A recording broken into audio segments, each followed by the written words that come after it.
see miracles all around me. Stop and look around. It's all astounding. Water, fire, air and dirt. Fucking magnets. How do they work? And welcome to Stop and Look Around. 14 words. 14 words. I'm hearing that cut. I had both of the, I had you talking and the video playing. I was like, what is going on?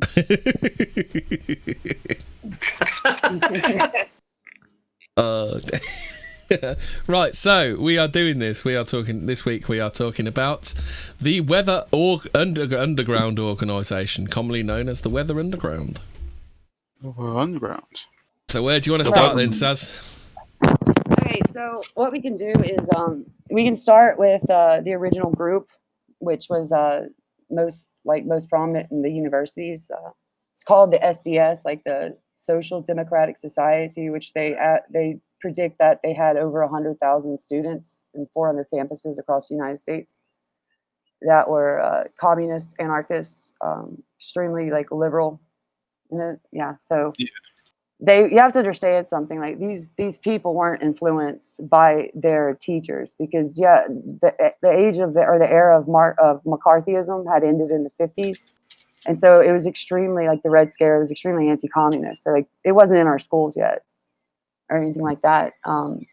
You can kind of blame. I'm not trying to blame things on the British. It wasn't like ethnic Brits that kind of came and influenced them. It was like Jewish Brits. Watch it, Saz. We don't want to Anglo bashing this. This isn't the Keith Woods podcast, you know. Yeah, yeah. So it's like, so you have like all these groups that were protesting the Vietnam War, and you have to understand at this time they had, teenagers that were being conscripted into a war that had nothing to do with us, and so there was a really rebellious generation, and so they started reading what they were told not to read, and a lot of these people who were formed in these groups and stuff, they came from elitist families, like upper class. They were like elitist babies, they were called, and they were the ones that kind of directed all this stuff and organized and pushed for revolution and riots and stuff like that. Well, you still get that today, don't you? Well, that's the reason that this is even relevant, or I'm even like that me and Ana are even diving into this, is simply because you have to understand like the organizing and the processes of what they did during these riots. Oh my God, a wasp! Get away from me! And like, oh no, white Anglo-Saxon Protestant on my door. Ginormous wasp! It just flew in my face. No, so you have to understand like the way that they orchestrated these riots. Okay, so in the 60s, it was all about, you have to understand, the South was extremely anti civil rights, right? They were like lynching blacks and all that kind of stuff. Like the Jim Crow laws were being challenged, and they had like people coming from the North like marching down in the South. One of the founders of SDS literally got beaten almost to death in Mississippi and jailed in Georgia. And that's when he wrote the Huron Statement, which we'll go over that in a minute. But so they were protesting police brutality, tearing down statues, inciting riots. There's something called the Chicago 8, the conspiracy, where members of the Yippies and the leader of SDS were like arrested and charged, indicted for conspiracy to commit like race riots across state lines and stuff. Wasn't there a Black Panther involved? Yeah, there's a Black Panther in there involved as well. And the crazy thing is like during the trial, like the Yippies were just making a mockery of it. They were like blowing kisses, making, like messing with the jury. What are the Yippies? The Yippies are like another social group they were a bit more eccentric. They were the ones that were like more in the Northeast, and they were all Jewish, 100%. All of them were. They like the attention from the media, so that's what they played to. You know what I mean? They were just like outlandish, obnoxious kind of. And so they were the ones that got like arrested. Like 3 of them, which they were all Jewish, and then you had Tom Hayden, and then you had the Black Panther. Well, they all got charged and indicted and they had to serve 5 years and like a fine. And even their attorney got charged because of what is it called? I don't know. It's like whenever you challenge the court or the judge or whatever, and they fine you. Or anyway, contempt. Contempt. Yeah. yeah. Oh yeah, contempt. I couldn't think of the word. So he got arrested as well. Well, they ended up doing an appeal. It got overturned, and they got out. Right. And so like this is all during like all these groups were rioting and stuff. And so we want to go into like the ethnicity of all these groups because I know ENA is like dying to explain the Irish part of this. Go ahead, ENA. So it's Tom Aiden. That's obviously the SDS leader, the Yippie guy. Is Well, of no, Irish. he wasn't Yippie. He was just The Yippies. Oh, sorry, not Yippie. The Yippies are the Youth SDS, International Party, yeah. by the way. Yeah. Yeah. Anyways, this guy's Irish, as always. He admired the IRA, by the way, very much. I think he even visited Ireland. There was a Northern Irish. I forgot what it's called now, but there was a Northern Ireland protest, and he was a part of it. He tried to urge Bill Clinton to get involved in the Irish, like in one of the Irish Revolution in like the 90s or some shit. And so another reason that these people are so important, and we want to go over like the main characters in all of this, is simply because like where are they now? They are literally in all of our like elitist universities, University of Chicago, Duke, Columbia, Northwestern, any like big university, that is where they are. These are the people, one of them, Bill Ayers, who has ties to Obama. And we're going to go deep into like how much they are connected. So Tom Ayers, I lost my train of thought. What was I saying? Tom Ayers has literally been awarded like so many awards for writing of textbooks, for his involvement in like urban development and like reform in our educational systems. Like, that in Seattle right now, they're trying to change curriculum to ethnic math classes to teach how math is oppressive. It's the same thing that he's pushing, that like what their statements and like what they were fighting for. That's all about it. That's 100%. Bill Ayers is married to what's her name? The Bernadine Dorr, who's a Polish Jew, right? Like I said, they're all Jewish, like literally, except for just a couple of them. If they're not Jewish, they're Irish. They're not Jewish, yes, basically. And so they got married like later on, right? And she's like high up in like educational and like she's an attorney, just like all this shit. Like they're all elitist right now, like all of them. They're exactly the same thing that they have taught against. And so I don't know. We can go into like, since we're talking about Bill Ayers, we can get into Bill Ayers. Like, so in the 80s, Bill Ayers literally so there was this foundation called the Wood Foundation, was it the Wood Foundation? That Thomas Ayers, which was Bill Ayers' father, and Obama was sat on the chair of. So Obama at this time was a graduate of 3 years working for a very small law firm, had no experience or anything. By 95, Bill Ayers had already met him and everything like that, and he claims he didn't know him until 95, but that's just bullshit because he didn't have the experience to sit on top of a $150 million board, right, like a chair. Bill Ayers gave him that opportunity, right? And this was called the CAC, which was in Chicago. And it was a foundation to literally liberalize the school systems, to bring awareness to blacks and just non-whites, minorities and all this stuff. And it was $150 million. It's one of the largest foundations for this. So Obama was tied to him by that. He lived 5 houses down from him. And then we find out Bill Ayers actually wrote Obama's book, The Dreams of My Father. That was cherished all around the nation. Well, it was responsible because of Bill Ayers wrote it. So there's a huge tie right there. And then there's Clinton's come in. Clinton's pardoned every single weatherman that did get arrested. Yeah. And then the ones that didn't get arrested and they finally came out of hiding. This is where I think conspiracy comes in. Okay, let me just talk about this for a second. So like, this is a mess. Like, we're very unorganized because it's just so much shit to go into. But you have to understand, I don't know if y'all know what Watergate scandal is. That was with Nixon. Watergate scandal is where the Republicans spied on like the Democrats and stuff like that. And they got caught, right? And so there was an FBI who was leaking info, who would work for the FBI for 30 years. And he was supposed to get to be the head of the FBI as soon as Hoover died, who died also in that year. And some other guy came in that had like hardly any experience, and like it was they were curious as to why are these people coming in and replacing the people who have been in these positions. Well, it comes to find out that the president put them there simply because he was trying to cover up this big scandal. And so the guy's name was they called him Deep Throat, right? I know it's kind of funny, but whenever the SDS or Weathermen, they bombed the Pentagon.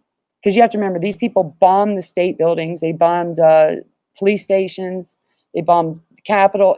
They bombed everything. Yeah. So when they bombed the Pentagon, this guy, Deep Throat, who's kind of in charge of all the stuff, he's like, F it, put wiretaps, open their mail, all their families, all their friends, every known associate, because they wanted to catch them, because they were becoming, so radical, and people were dying, and like these riots were just getting out of control. And so because they illegally wiretapped them and like went through their mail and everything, they got off scot-free 100%. Even though they killed people, they even killed their own. Oh, did you know who Deep Throat was, Saz? Deep Throat was the FBI Associate Director, Mark Felt. Yeah, Felt. What? Yeah, he was okay. So whenever Hoover died, which was in 67 or 68, I can't remember the exact year. Fleck was supposed to get the position of the head of the FBI. He'd been working there for 30 years. Well, this like young guy came in that, hadn't had that much experience and all this other stuff. And then the second in control, like the one that he brought in, was somebody that was considered a rogue FBI agent. So I've got the Wikipedia up now. So it says, Hoover died in his sleep, was found on the morning of May 2nd, 1972. Some fella called Tolson was nominally in charge until the next day, when Nixon appointed L. Patrick Gray III as acting FBI director. Tolson submitted his resignation, which Gray accepted. Felt succeeded to Tolson's post as associate director, the number two job in the bureau. Felt served as an honorary pallbearer at Hoover's funeral. So that's that.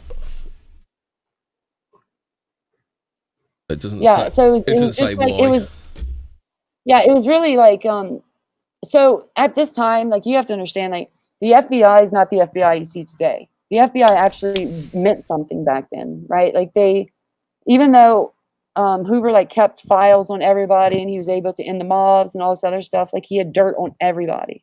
They had dirt on all the politicians, they had dirt on everybody, but it wasn't what you see today. It wasn't as corrupt as you see today. Like, in the members of the FBI back then were like loyal. Does that make sense? And so when this happened, and Deep Throat, Mark Felt, whenever he started realizing, like, okay, they're covering something up, he was pissed. He was pissed because he got replaced, and they started teaching him like shit. So he started leaking the information. Oh, there's a paragraph on Felt's thing that says the lead federal prosecutor on the case, William C. Ibershoff, claims that Felt and Attorney General John Mitchell initiated these illegal activities that tainted the investigation. Yes, they did. That's why they got off free, 100%, because they tapped. But that's why only some of them got off free. The ones that they illegally wiretapped and they went through their mail, those are the people who didn't get indicted when they came. It says they're also break-ins, as they're illegal break-ins as well. Yes, well, you have to break into apartments of the people, so that's the only way you can illegally wiretap somebody. Yeah. So it was that was all done. So to me, it's just like, well, isn't that a coincidence? Like, all these people get off. It's insane. You think that there would be something that they can do to charge these people. These people were responsible for like over 25 bombs that they knew. They predicted 100 bombs. They even blew up their own members trying to set bombs off. Like, in all of our big important buildings, like, the Capitol, the Pentagon, like police departments, I think. Yeah, they killed police. Like, then the riots that they incited people died from. Like, they even have at Ohio at Kent State, where they had rioters and stuff, and they had incited these riots, and National Guard ended up killing 4 people. You know, that's how bad it got. And these people were all supposedly protesting the Vietnam War. Well, it was much more than that. It was the civil rights. It was the counterculture revolution. It goes so deep, and the things that these people claimed and that they wanted is absolutely disgusting. It was all about the white middle to upper class. They wanted to destroy the nuclear family. Like, that was their main aim. Like, a few of them even admitted, like, they just regret not killing white babies. Like, it was all an attack on white America. They called them honkies. Well, America. It says here that you know that you don't need a weatherman to know which way the wind blows. It said that was also the title of a position paper distributed at an STS convention in Chicago. Well, that was correct. That's okay. So we're gonna go over all these different groups, right? So you have the SDS, which the main statement was the Port Huron statement, which Tom Hayden wrote while he was in jail. Don't forget to tell us what the SDS. Don't forget to tell us what the acronyms stand for as well. Oh, I did. Students for a Democratic Society, just in case someone didn't. Yeah, that's what it is. So they were the biggest group. So whenever they became more radical, they broke off to the Weathermen. And John Jacobs was a Jew who wrote, "You don't need a weatherman to tell you which way the wind blew."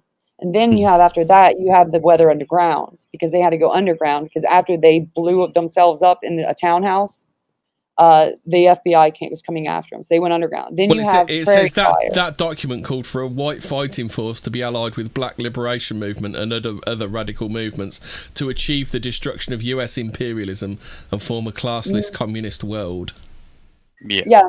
They were against they looked at like the Vietnam War as imperialism and stuff like that. So they were anti-imperialists. They were, this idea of the American utopian and 100% anything establishment, any kind, our governments and everything. So yeah, so they went to the Democratic Convention in 1968 and just rioted, and that's why they got arrested. Did we talk about that yet? I know we were talking about before the I don't think we've spoken about that yet. No. Okay. So they had something called the Chicago Conspiracy 8, and then it turned to 7. We said the yippies and stuff like that, where they went to court and all that stuff happened. We discussed that. But so the other members of the Weatherground later on got caught with one of them got caught with a machine gun and 780 pounds of dynamite. 740 pounds of dynamite. Do you want me to tell you the 7? Do you want me to name the 7? It's Abby Hoffman, Jerry Rubin, David Dellinger, Tom Hayden, Rennie Davis, John Froynes, and Lee Weiner. Yes. Very diverse. Yeah. Definitely Jewish. They're all Jewish except for Tom Hayden and the Black Panther. Tom Hayden's the Irishman, by the way. Key point there. Distinction, like the people in that trial, they weren't all SDS or the Weathermen, right? They were the yippies who didn't really do much, weren't very effective. So but yeah, the other thing is that it doesn't matter if they weren't a part of the SDS or the Weather Underground. It's the fact that they believed in these socialist and communist and Marxist ideals. And so because they didn't get arrested and stuff like that, they went on to be teachers and lawyers. All of the socialists from the 60s are literally the ones that are in our universities teaching the millennials. Don't forget the eighth person was Robert George Seal, otherwise known as Bobby Seale. He's an American political he and fellow actors. I was going to say that. Him and Huey P. Newton co-founded the Black Panther Party. I think he was the only one that, because he was black. And you have to understand our system was extremely racist and stuff like that. I think he was the only one that actually got charged and wasn't allowed to appeal, if I'm correct. Well, I don't know. It says he had his trial severed during the play. I don't even know what that means. Oh, okay. Well, we watched that little movie. Obviously, he was causing a ruckus, and they had to gag him, something like that. He kept interrupting during the courts. Yeah, they were just making a mock of the courts and stuff like that. Yeah. So, obviously, they didn't put up with him for long. Took him out. Yeah, and then you have to. Okay, so there was a black leader named Fred Hampton, which Fred Hampton got assassinated. They claim because he was asleep in his bed, and the police. Well, I think it was the FBI that went after him, and they claimed that it was like a gunfight and this and that. But they were allowed people to come in and see like the room where he was murdered, and you could just see blood on the bed, and you know. And so once that happened, that's when they became really, it escalated, right? Like that's when the weather underground became like 100% like we're tearing down. We're about to just create complete um, chaos, like all over the United States. So Fred Hampton, and then you had MLK, which also, escalated things. So it's like, in a way, like I just, is like, did our government not know this is going to happen? Like, if they start assassinating these people, because everyone knows that Martin Luther King didn't die when he got shot. I think he got shot like in the lip or something, and then like nurses later on revealed that they actually saw people smothering him in his sleep, and it was like, Oh, severed. like, so I've just looked up severed. So it says, so if they have a joint trial, so a joint trial is where you have a trial, all the facts are basically same, so they judge them together. So so to convince a judge to split a trial that's already begun, the defendant must establish the compromise of the right to a fair trial.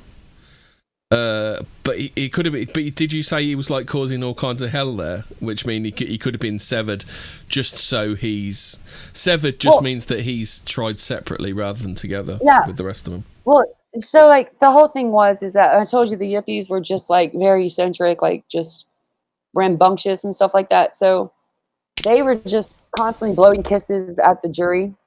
They were making faces, wearing just weirdest clothing. Like just obnoxious shit that was distracting, right? Mm.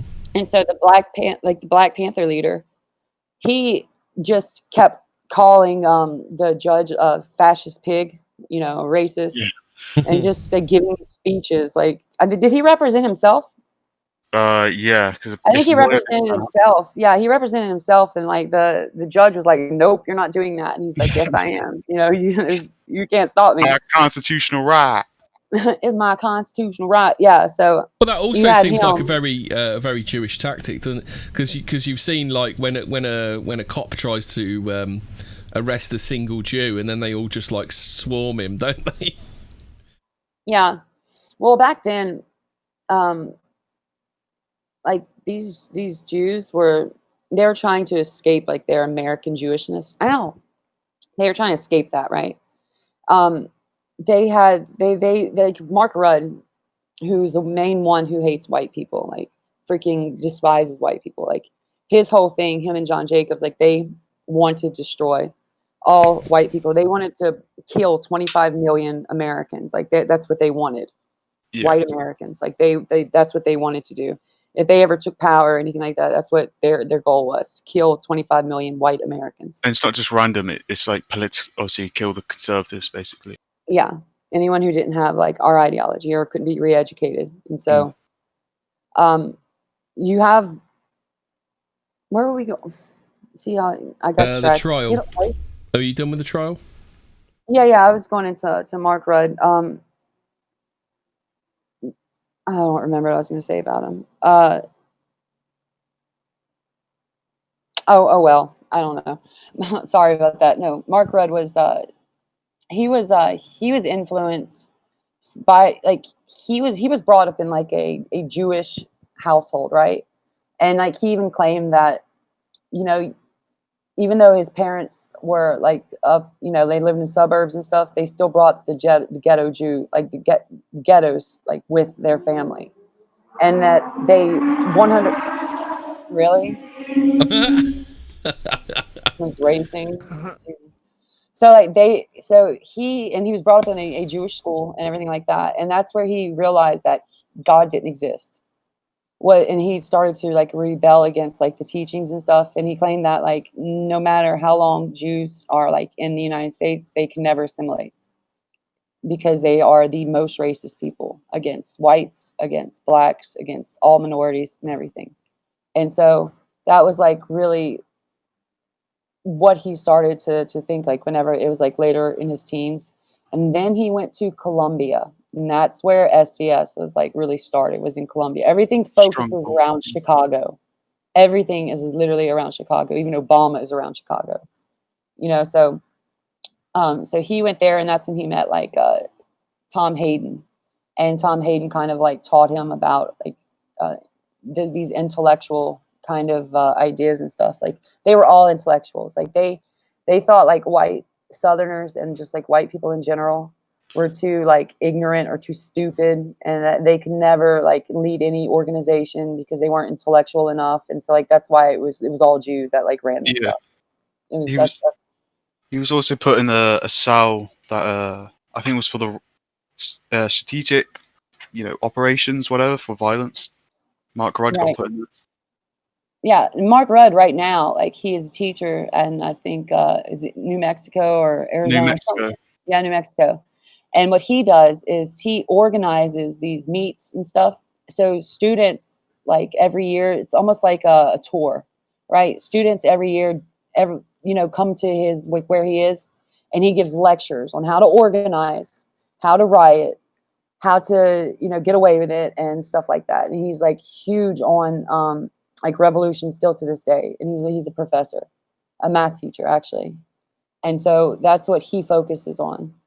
It's just like it's crazy. So like like I said, the reason this is even relevant and we're talking about it is because it is identical to what's happening today. Like these members of Antifa that are inciting riots and stuff, they are following the Weather Underground to a freaking T. The Weather Underground were even like the way that they did their demonstrations and their riots and stuff, they got black people to do the dirty work.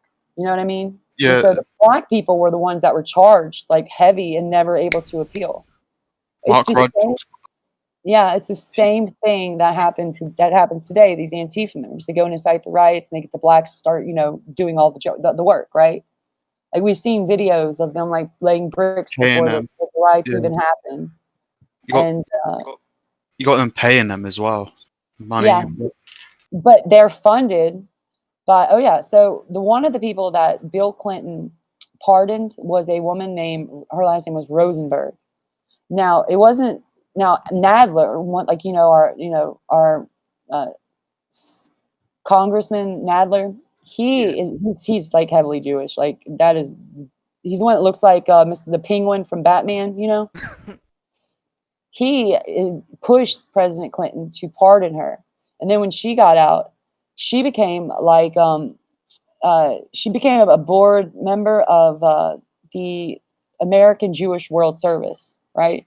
And she's also the chairman of this foundation, this group called the Thousand Currents, which funds these different Marxist groups. They're like considered social groups or whatever you want to call them, like Black Lives Matter. They have huge ties to Black Lives Matter.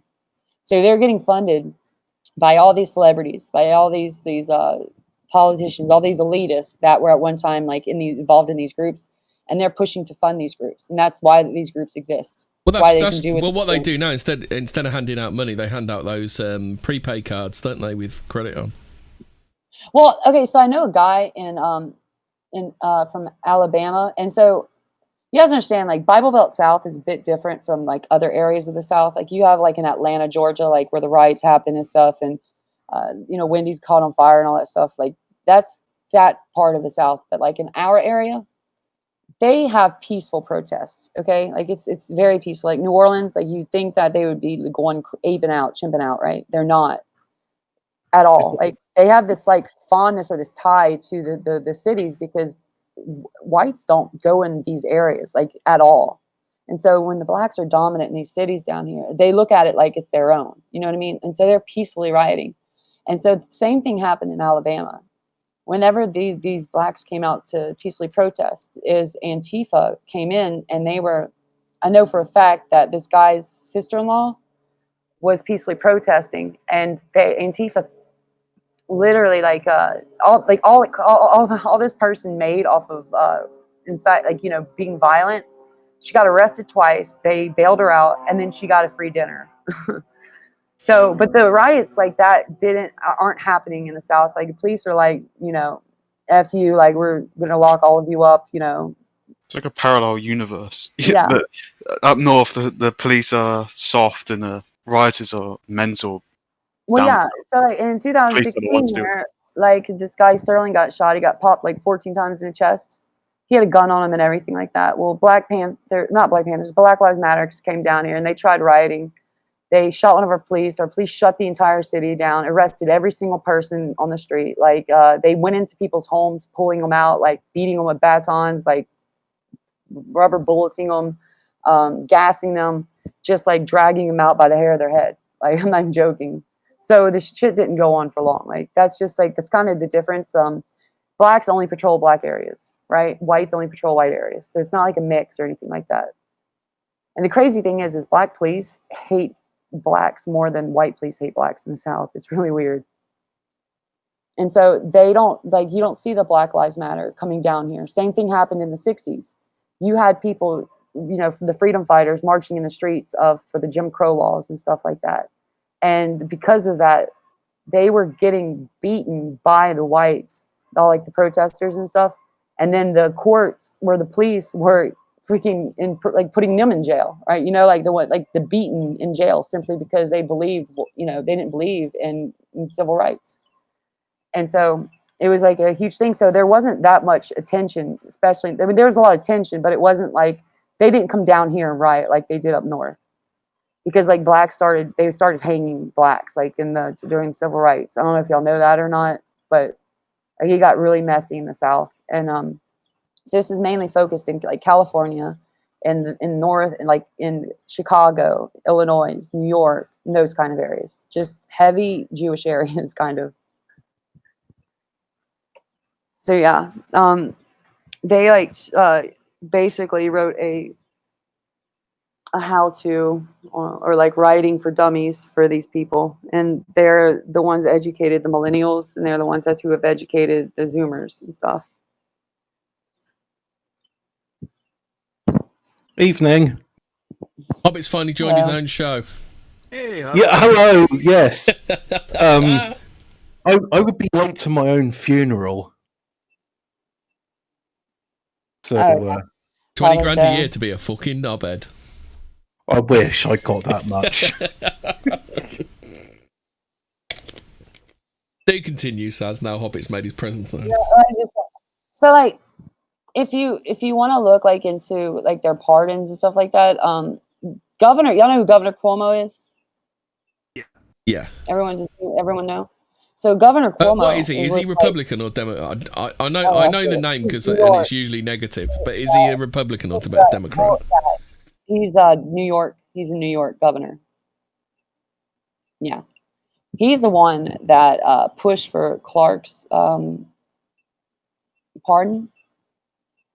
And while she was actually in prison, she was able to get like all these colleges degrees and stuff like that. Which you have to think of it. She was basically she got an education off of taxpayers. If you think about it, all these people who got like arrested and stuff, like they took education in college. Clark is somebody who's done a lot of works for like AIDS, HIV, and I think is she the one that was like all about like the lesbians? Like she was like, is it her? Yeah, she's the. Yeah, she's the one that like supports like the LGBT and lesbian movements and stuff like that. It's disgusting. Ocasio-Cortez is somebody that is like she favors like, it's just like all these really, really, really socialist like politicians in America. Literally like Ocasio-Cortez, Omar, and all like what is the black bitch? I can forget her name. Anyway, they were basically all educated by these exact same people, and so like, you wonder why are these generations thoughts think like this, and it's like I know that I literally like I daydream about like inflicting harm half the time, like on these just extreme liberals, like and I have to think for a second, like these people from the time that they were like in middle school all the way through college have been sent to these institutions that have curved the way that they think, and like they literally think like this, and there's nothing that we can do. It's like our institutions have become so corrupted and plagued by this like Marxism, these beliefs, simply because like our FBI failed to do its freaking job. you know, and that these people got off. Like, I don't think people understand like how important these people are. Like, whenever you see what their product is, like, you know, like today.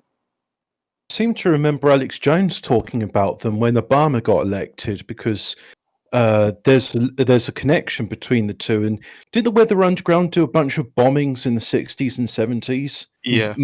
Largely, This is what I was talking about, Hemi, about group, you know, Yeah. about starting over. yeah. Sorry about the. Yeah, I really. I'll go over it one more time. So Obama in 1988, he was like in charge of this foundation called the Wood Foundation. He met Thomas Ayers, who was Bill Ayers' father. He had only been like an attorney for 3 years at a very small firm. He was just a nobody. Well, in 1995, that is whenever Tom Ayers created this foundation called the CAC, and it was like in Chicago, and it was basically to So who's Tom bring Ayers? Is he? awareness. What relation is he to Bill? Thomas is, well, yeah, Thomas is Bill's father. Did I say Right, Tom? okay. So no, Brock and Bill came up, like they kind of like went together in 1995 for this foundation that was created, and it was just bringing socialism into school, bringing equality, like, you know, just really liberalizing it. And Obama became the chairman, and this foundation was a $150 million foundation.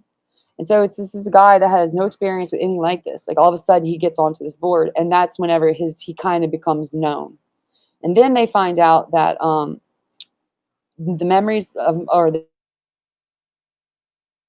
dreams of my father, that book that Obama wrote, actually Bill Ayers wrote it. They lived 5 houses from each other. So they were more than just like, oh, I know who this is. Like, there's like a huge thing that's going in that. It's almost like Obama was Ayers' puppet in a sense, you know? And so if you think about 2012 is whenever everything started to accelerate when it comes to like the LGBT, the feminism, just these like social reform, like our taxes. Like, they wanted to do our taxes, they wanted to do law enforcement, they wanted to do laws, they wanted to do healthcare. It's all started to escalate in 2012 when he got reelected. That's whenever he started pushing all the shit, and then all the stuff he was pushing was exactly what Bill Ayers, like what they wanted. But obviously wanted more extreme Marxism, but they knew that it would take time. I call this political evolution. And the thing is what these people realized in the 60s is that they can't do revolution. It has to be like, in a sense, evolution. Like, it has to be over time. Like, how can we create a revolution or an overthrow or a change in a shift in like culture? And they realize that they have to get into the institutions, and they have to change the minds, and, you know, Yeah. and teach them. Boiling frog situation. That's Yeah. One of them, Tom Hayden, this is what is so messed up. He's the one responsible for creating the SDS, right? yeah. He literally claims, well, you know, if I can't bring around revolution, I should try to get into, you know, the political system. So he became a California legislator for 17 years and then a senator. So he changed all the laws. He pushed for all this reform and all this stuff for 17 years. And that he literally claimed that he wanted to see how much he can push social change in our institution or in our government by becoming elected. It blows my mind. And people don't even know who he is. When you mention Tom Hayden, there's maybe a few boomers that might remember him, but nobody actually remembers him. Did you actually get to any links with like Tony Blair? Because Tony Blair did the same thing. He pushed social change as far as he could in the mid-90s. Yeah, I was gonna say, but that was in the mid-90s. But yeah, y'all had a few groups. Like, the thing is that y'all weren't as like rebellious, I don't think. No. Now, we can talk about like the other groups. So it wasn't just in America. They had the Red Army in Germany, who were 20 times more extreme than the Weather Underground. Like, way far out there. Like, they would just slit people's throat if they could. Like, they were really, really bad. And then you had like there was a group in the United States we need to talk about. It's called the FALN. They were like the Puerto Ricans. So what does that stand for? Do you know? I can't remember. I think it's freedom. Yeah, it's I don't know. So this guy is responsible for killing, was it 73 or 93 people and injuring over 100? And I think it was Clinton pardoned him, or is it Obama? That might have been Obama that pardoned him. Yeah, so this guy, that's what he was responsible for, and like he is didn't it a have to Puerto serve. Rican organisation? Yes. So it's Yeah. the FALN. N Yes. for N-word. Right, yeah, I got it. So it is... I haven't got the Spanish, but it's the Armed Forces of National Liberation. Yeah. So it must be something in Spanish. It's Fuerzas Armadas de Liberación Nacional in Puerto Rico. Puerto Rico. It's easy for you to say. Top pronunciation there, boys. Oh, uno biro, por favor. Yeah. Garçon. Yeah. Yeah, so it's If you strong just across. oh, sorry, Saz, one more. In January 2017, President Obama granted clemency to Oscar Lopez Riviera. Yeah, that's him. So Yeah. it was a bomb. Yeah, he pardoned. I mean, he was responsible for the bombing of like 73, 93 deaths and like over 100 people injured. Yeah. Yeah. And then you have like a lot of these other groups. So the Weather Underground actually went and trained with the Cubans. Like the Cubans taught them. So they went and met with the North Vietnamese, and they don't have proof of this, but a lot of people claim that the Soviets during this time, because of the Cold War, funded them. When they became the Weather Underground, they became poor because there was only a group of like 15. But whenever they were the STS and they were the weathermen, they had loads of money running in. Now, also, you have to remember, they would rob banks. They would steal from people, take their cars. It didn't matter. Just rob stores. Like, it didn't matter. Like, it was they got away with it all because of the FBI, you know. And then the Brinks, we talked about the Brinks already. The Brinks bank. No, we talked about before we started. Oh, did we? Yeah. So they're after like the 70s, This is 1981. The Brinks robbery is. Yeah. So like the group kind of broke up. The four of the members actually got in they killed police officers and stuff when they got into like this. They went to go rob an armored truck, like a money, like the money trucks or whatever. And police ended up getting shot, and so the people got arrested. Well, these people also got pardoned as well. But so these were the 6th Black Liberation Army. No, not for the Brinks. It was 4 members of the Weather Underground. So, I'm going by the Wikipedia page. Hold on. Yeah, there was a couple black. Oh, sorry. People. Yeah, that's the black. There were 6 Black Liberation Army. So So there's six Black Liberation Army. 4 of the Weather Underground. They became the May 19th Communist Organisation, and that's who carried out the Brinks robbery. Yeah, I honestly, like, I know that we probably should talk about, but I don't give a fuck about the black movements. Like, it's just. Okay, let's stick to it's big enough as it is, isn't it? Yeah, they only had a voice simply because these freaking Jews are propping them up. Yeah. Well, they're the match and dynamite. That's what they are. Yeah. I think this is my little conspiracy theory of why they killed like Martin Luther King and all these leaders, and not the government, the SDS, the Weather Underground, because they know this. They know they get rowdy again. I don't think because you said this about 20 minutes ago, Saz. Why do the government kill these black leaders? Because it won't help them. It would just riot and that. So I'd say that these underground types probably planned that because they know these blacks. That's why they use that. They're not there because the FBI is the ones that supposedly the conspiracy that they actually killed Martin Luther King. So if you think like at this time, like, the whole idea of, divide and conquer or whatever. Yeah. I kind of think of it like that in a sense. Like it was easier for them to control in a sense, even though there was no control whatsoever. It was just a way to get, Actually, I don't even know how to go about it, but I just. You also need to speak about the prairie fire, is it? And that's I thought I mentioned that. That was that's like after they went underground, they did the prairie fire. They actually this is kind of crazy. So what they did is that when they went underground, they had this what do you call it? Well, I'm talking about the book. Machine. Apparently, there's a book, Yeah, Prairie Fire: The Politics of the Anti-Revolutionary and Anti-Imperialism. Yeah. So like the way that they created this book is really weird. So it's like it took them like months and months and months to make the amount of copies that they had. I think 50,000 was it 50,000 copies or was it 500? 40. According to Wikipedia, it's 40,000. Okay, 40,000 copies went out. They made these by hands, like the way that the copy, I don't know what it was called, the press, I guess the press machine or whatever, worked. They had to use gloves, and they made each page, a copy of each page. It's like, I watched like how they did it, because they showed when they had an interview where they allowed people to come and interview them when they were underground, and they showed them like their copy machines and how long it actually took them.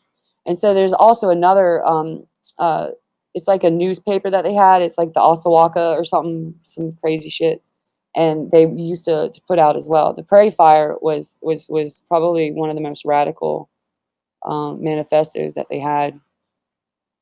The others were a bit more relaxed. So it says the Mark Rudd stated the book was an attempt to influence the movement that we had abandoned back in 1969. It tried to reach many thousands of new leftists and former new leftists by saying, "Don't despair, we're all big part of the same thing." Bill Ayres explains that Prairie Fire was an attempt to sum up our thinking since the Weatherman paper, and especially since the Townhouse, which is the Townhouse explosion. Right. Just Big Tent. Yeah. Yeah, it's like the Townhouse explosion. What that was about was they had 3 of the members. Bill Ayres' first girlfriend, well, not first girlfriend, but his girlfriend was blown up in the explosion. There was 3 members. There were Diana Orton, Theodore Gold, and Terry Robbins. I'm sure you can guess what at least one of those is. The early life on at least one of those. Yeah, so they messed up when they were like putting a bomb together, and it one of them one of them was in the building but got out, and like it cost millions of dollars. Like it collapsed, the entire house collapsed. Oh shit! It said she was making Orton was making the nail bomb, and it went off. Fuck. Yeah, that must have just absolutely fucking shredded. Yeah, so you look at Boston Marathon bombings, and you think that the shrapnel like in the bombs, like in the pressure cookers, that's something that they came up with.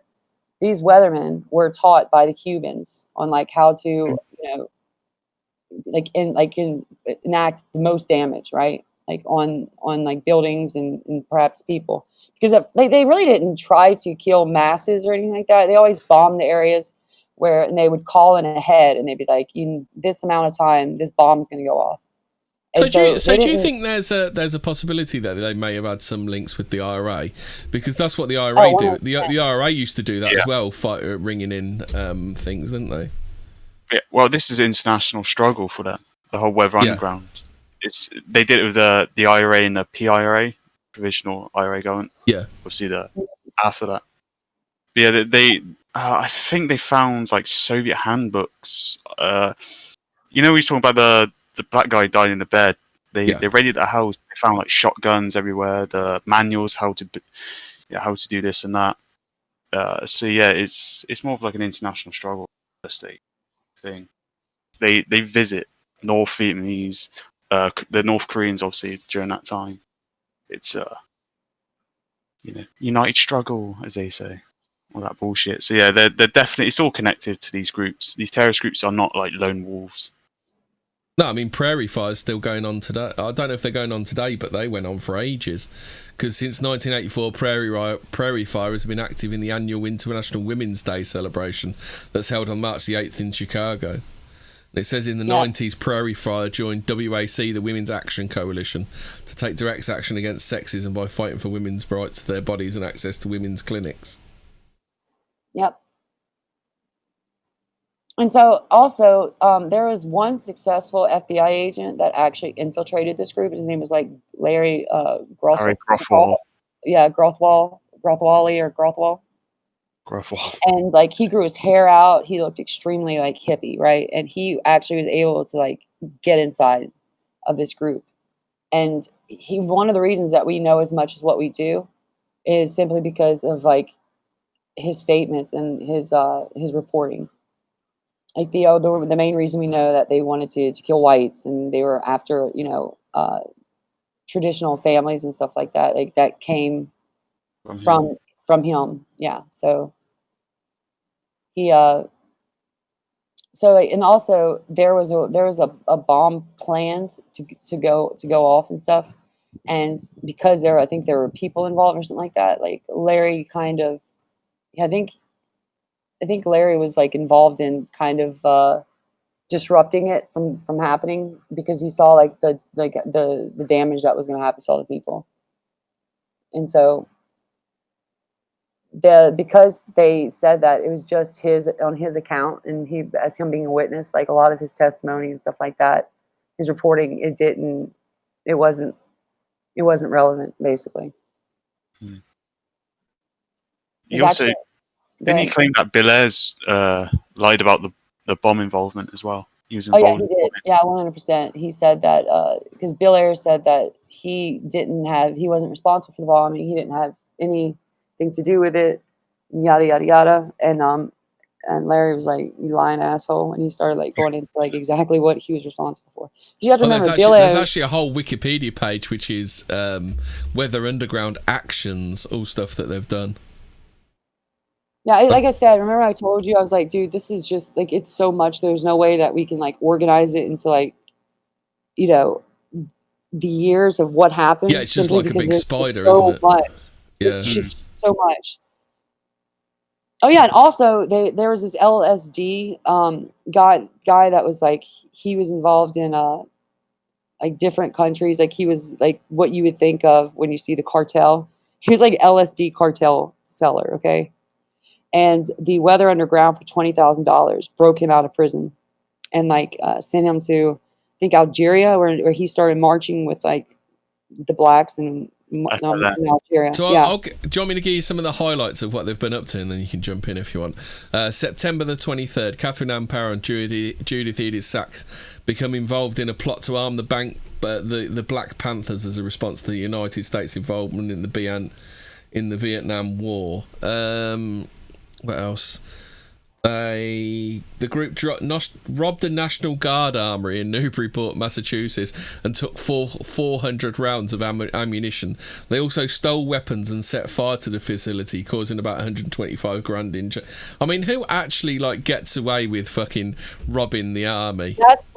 That's what I'm saying is that isn't it such a coincidence that the FBI illegally bugged these people and all these people got off with all this crime? Yeah. There's just absolutely no freaking way that this can happen, and they couldn't find out who these people were. This is the fucking FBI. Come on. This is some sort of foul play. They literally stopped all the Italian gangsters, the mobs, like all this stuff. Like the FBI like stopped that, and you're telling me they couldn't stop just a few radicals? Like, really? November the 8th, 1969, sniper attack on Cambridge police station. 2 shots fired. 2 weathermen, James Kilpatrick. I'm sure you got something to say about that, you know. And James Reeves were indicted and subsequently released when a witness recanted his testimony. The Irish at it again. Yeah. There's a lot of Irish people in here. Don't underestimate. I suspect, along with a lot of other people, that there's foul play and corruption afoot in the FBI amongst other intelligence agencies in the world. And we've already said that earlier. Yeah, I would go so far as to say that they put the people in power they want. Yeah. So Obama is I don't think there's any quibbles over the fact that Obama was the candidate they selected. I mentioned it before, but I saw. I think it used to be set. What was that documentary channel? I think it might have been the Vice documentary channel. I watched one ages ago. It was on the Chicago elections, and it was like 2 black candidates going against each other. One of them was like a guy who lived around there, and he was kind of moaning about this other guy. I think was Obama. I can't be sure because I don't No, actually remember. Obama And he was moaning about the Obama- other guy being parachuted in and being just like given loads of money. Yeah, because Obama was born in Hawaii supposedly, and he was raised in Illinois and Chicago. He represented Chicago, and he was tied in with Bill Ayers way before all this. And we also Hava, we already talked about it. I don't know if you were around, but remember Watergate scandal? Mm. Hold on a sec. If I whip through a few more of these, then we'll go into Watergate. I mean, just so people know the kind of shit these people were getting away with. February 21st, 1970, House of Judge Murtaugh, who was presiding over the Panther 21 trial, is firebombed with 3 Molotov cocktails by a WUO cell in New York City. WUO, Weather Underground Organization. Make sure they know that. They kidnapped a few, right? Was it the Weather Underground that kidnapped, or was it the SDS? I thought that was the Black Movement. Police, March 30th, police discover a WUO bomb factory in Chicago's north side. Based on April 1st, 1970, based on a tip, Chicago police find 59 sticks of dynamite, ammunition, and nitroglycerin in an apartment traced to WUO members.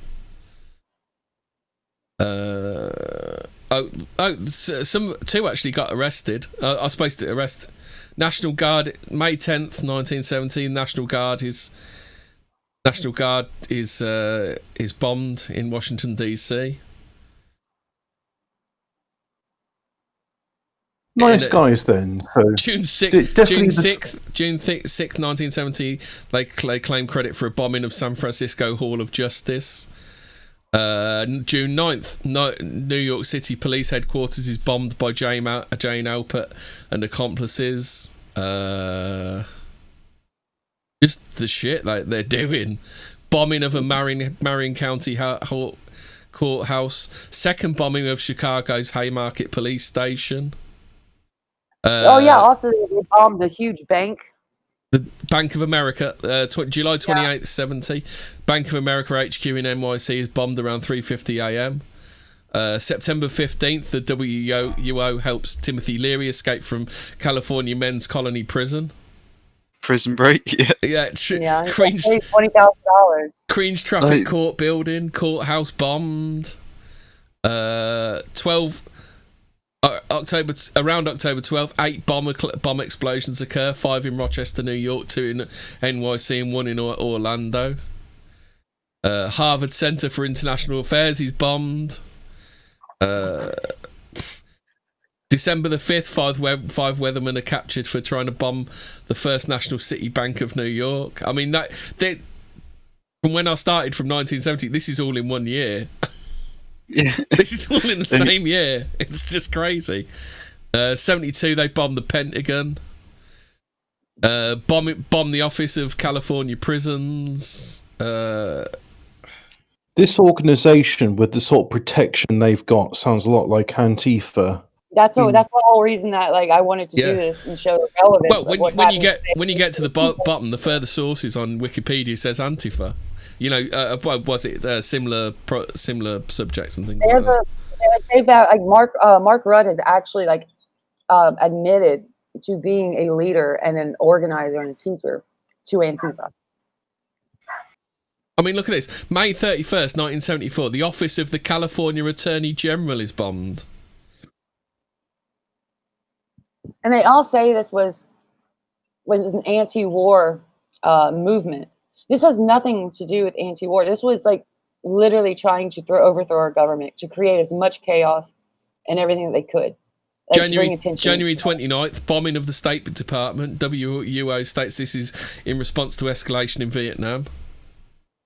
January 23rd, 1975, officers of the Department of Defense. I mean, they're not exactly being fucking coy about this, are they? They're bombing some serious fucking targets.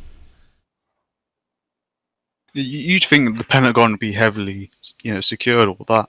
Well, you'd think that an organisation like that would be stamped the fuck out if they attack the Pentagon. So there was one bombing. Okay, so there was one bombing that they did where the guy accidentally dropped the bomb, and so it wasn't set up right, and they had already called in and everything and said that this bomb's gonna go off at this time. Then they find out the bomb didn't go off, and so They went back the exact next day and set a new bomb to ignite the old bomb. And so it was like even a bigger explosion. Like they walked in the very next day. You'd think that they'd have like people like there guarding it and stuff. Not, absolutely not. These people just walked in and just set a bomb off in the bathroom. I just found when I missed it in 1969, December the 6th, bombing of several Chicago police cars parked in a precinct parking lot at 3600 North Halsted Street, Chicago. It's like they just literally don't give a fuck, do they? No. There's like many, many more bombings. There's over 100 bombings that they predict they're responsible for. What's the ROTC? Oh, we saw that. That's when you go into the military in college. Oh, is it? Yeah. Oh, Reserve Officers Training Corps. I mean, that's another place that they bombed as well. Under the steps of the ROTC building. I mean, they were literally like, it's like, why has no one ever heard of these people, and two, why weren't they stamped the fuck out? I don't think people want you to know about them because they also praised the Manson family because Mm-hmm. the Manson family killed Sharon Tate. I was going to say, Charles Manson was all about accelerationism, and I thought this would tie into the Weather Underground as well. Yeah, But thing I have to say about Manson, let me just break this down to y'all. Everyone thinks that like he was a race, he wanted race war and all stuff. He did not become that radical until he went into prison because jail, he's a narcissist, because he needed like a group to follow him and to worship him. He was pissed off because he was supposed to get an album, like go on an album, with the Beach Boys, and like he literally camped out for 2 years on this Jew's couch. And whenever they said, "Oh, we're not going to give you your record deal," he went and murdered the Sharon Tate with her little Jewish baby. Well, that's because Manson thought that's where Brian Wilson of the Beach Boys lived, wasn't it? That was why.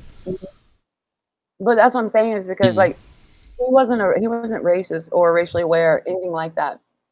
Literally until he went to prison, he was pissed off at the Jew, obviously, and so he wanted to. And so, like, he wanted them to think that it was someone else or whatever. So they like dropped water. This is how stupid he is. They wouldn't put watermelon in like the bathrooms at like the stores, like by her house. I don't know if y'all know that.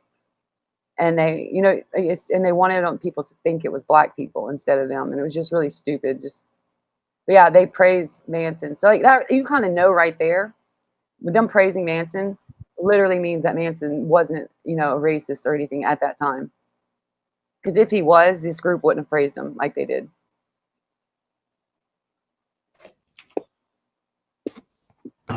Oh, this is I was going to say the only person I've ever heard mention this was Alex Jones, and I just thought to myself, how could the then president of the United States of America be tied to this terrorist group?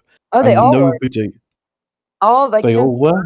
All the Democrats. Clinton is the one that pardoned all of them. Like lessened their sentence. Like Obama's the one that had like ties. Like the guy wrote his book. He lived 5 houses from him. So it's like all the Democrats, like all the left-leaning people, Ocasio-Cortez, Nadler, they're all associated with him. I see. Isn't there a website which details all the suspicious deaths around the Clintons? Yeah. Probably. It's like they have a body count over like 50 people, I think. I know, and I'm just thinking, well, now you tell me that they are affiliated with the Weather Underground. So in other words, there's been this criminal takeover of the United States, and it's really ramped up in the past few decades. Well, like the end of Bill Clinton's presidency, he pardoned like 140 people, and almost all of them, like it was like all the weathermen. Oh yeah, do you want to talk about Susan Rosenberg, because she has links to current year, doesn't she? Yeah, so I want y'all to know something else. The initiation of this group was like 50 people orgies. Like if you wanted to be a part of this group, they wanted to smash the idea of monogamy. They wanted to smash the idea of having a nuclear family. If you wanted to be in this group, you had to have an orgy. Like they would be just driving to a destination with like multiple people in the back of the van and just having orgies. There was homosexuality. There was like, it was just all sexual experimentation. And the one that like kind of initiated all of it was John Jacobs, who even claims to be like promiscuous and like sexually driven. And the majority of this group, like I said, is 60% Jews, and the rest were girls. And I think it was like only like not a small percentage of the girls were Jews, but the other girls they had in there were white. Yeah. Mostly Irish. Mm-hmm. Yeah, So, it's like a form of bio-Leninism or something. yeah, I tell you, I'm sorry to keep talking over you, but you're saying about the Irish, right? But you are further vindicated. I saw today this tweet from Keith Woods saying that, oh, Lord of the Rings is just Harry Potter for racists. And I just, after that time, I thought, my God, why couldn't have the Black and Tans taken his kneecaps out? Don't worry, they will. The Black and Tans will rise again. The real Black and Tans, mate. The fucking Nigerians. Oh, God, yeah. No, they got that now, haven't they? Well, this is the blueprint for Antifa. You know, you look at this article and it says, anti-imperialist, anti-racist struggle. Out of that premise came their interrogation. I wouldn't be surprised. I wouldn't be known as white privilege. I wouldn't be surprised if you found a similar organisation that probably date back to Rosa Parks being on the bus. I watched a documentary on like Rosa Parks and the fact of how the media and politicians made it such a big civil rights thing, and she wasn't political at all. She was just tired of having to give her seat up, and she even admitted like she didn't do this for a political thing or anything like that or for change. She was just damn tired of whites. Well, apparently the thing was that the way I heard it was that she wasn't the first person to try the bus trick. They had people all over the place so they could see which one kind of took off as the face of it. Mm-hmm. So it's Rosenberg. I'll read this to you. So she landed a position at an elite liberal arts college in upstate New York. She was like the professional head of the Kirkland Project and Study for Gender, Society and Culture, a lavishly funded social justice readout at a college. She redefined an artist in residence position to an activist in residence position. Oh, my bad. I misread that. Nancy Rabinot, whatever her last name is, Jewish. She was the head of the Kirkland Project, Study for Gender, yada, yada. But she changed the artist in residence to activist in residence position in order to hire Rosenberg. So then Rosenberg's given lectures at Yale, Stanford, Georgia University, Washington, Columbia, Rutgers, Brown University, New York University, University of Michigan, University of Massachusetts, CUNY Graduate Center, Duke University.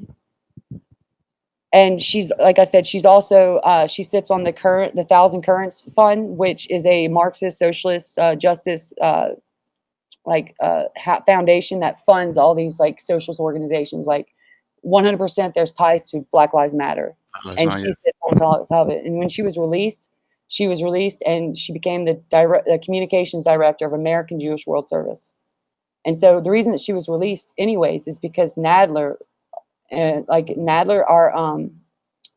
congressman, the one that looks like the penguin from Batman I said earlier, him and Cuomo were pushing for her release and kind of pushed President Clinton into it's not only her, because I've found in here it says Rosenberg was one of the first two inmates at the high security unit in high security isolation unit in the basement of the Federal Correctional Institution, currently the Federal Medical Center in Lexington, Kentucky. Allegations were made that the unit was an experimental underground political prison that practiced isolation and sensory deprivation. The women were subject to 24-hour camera surveillance and constant strip searches, and were given only limited access to visitors or exercise. After touring the unit, the American Civil Liberties Union denounced it as a living tomb, and Amnesty International called it deliberately and gratuitously oppressive.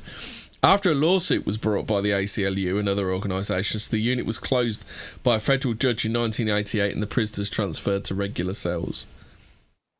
I thought that was Timothy Blanc that was put in the political prison for like 13 years. It says she was one of the first 2 inmates.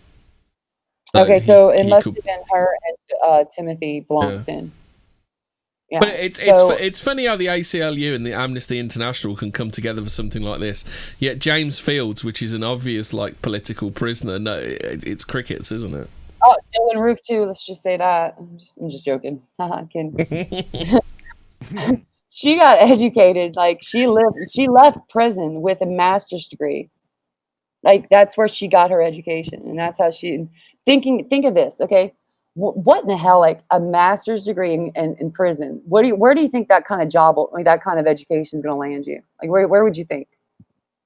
Probably some like shit ass school, community college or something like that. No. She gets in one of the most prestigious colleges in the United States. Washington, Columbia.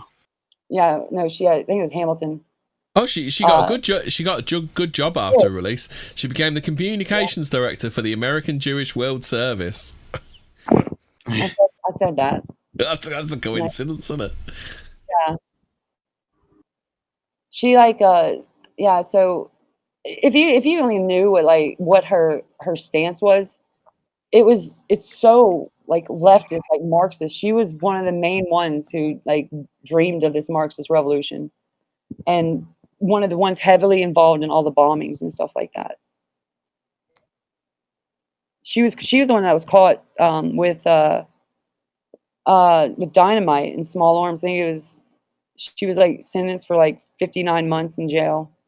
No, 58 years in jail, and she had 640 pounds of explosives, like enough to level in a complete city. Yeah, and so she only served, what was it? I don't know how many. I think it was like 13 to 16 years. That was it, and then she was pardoned. And she was released. Wasn't Clinton? No, Clinton reduced her 40-year sentence to 16, and then she got out even earlier. Oh, Jesus Christ. It's just, you see what I mean? And this Bill Clinton's the guy who talks shit about Obama having connections to Bill Ed, and yet he pardoned the type of people that Obama, is supposed to be affiliated with. It's all fucking corrupt. Because the more we got into this, as we was like, this is just depressing now. Well, there's actually a whole Wikipedia page on Bill Clinton pardon controversy. So, nice. So he commuted the sentence of 16 members of the FALN, which we spoke about earlier. Who else? Let's see.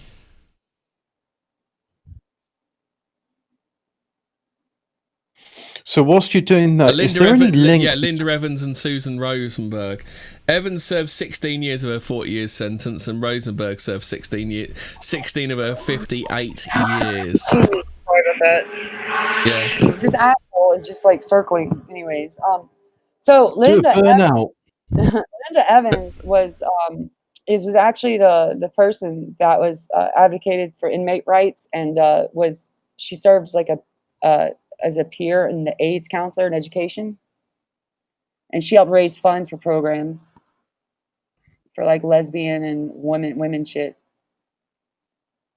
So that was Evans. That's also one that Clinton pardoned Evans and Rosenberg at the same time. So are there links between Antifa and the Weather Underground? Because I don't know when they came about. I'm assuming it was in the 1930s. There are definite links between the Weather Underground and BLM because Susan Rosenberg, where is it? She sits on the foundation. She sits on the Thousand Currency Foundation that fund. The headline of the story I found is donations to BLM are funneled through Democrat-related Act Blue and handled by organisation led by Weather Underground terrorist group. Look up Thousand Currency, the Thousand Currency program or foundation, and you'll see like just all of the Marxist and socialist like groups that they fund. This is what it's called. It's the Thousand Currency Foundation. If you look that up, yeah.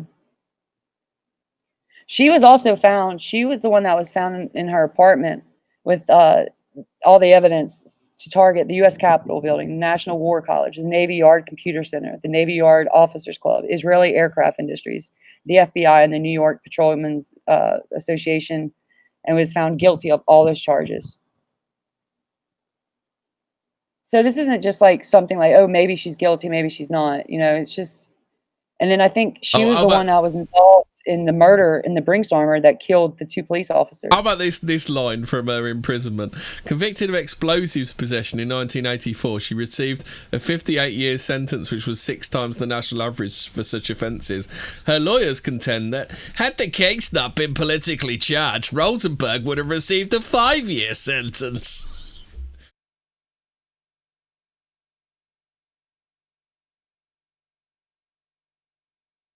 Well, literally just blown everybody away with that comment.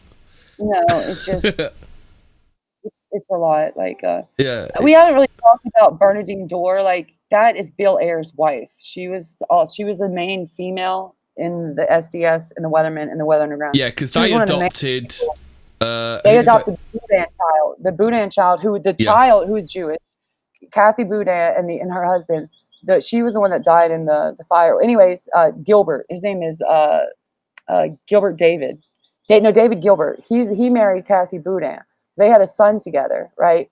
And the heirs adopted the son, and now that son is a congressman, I think they said, in California.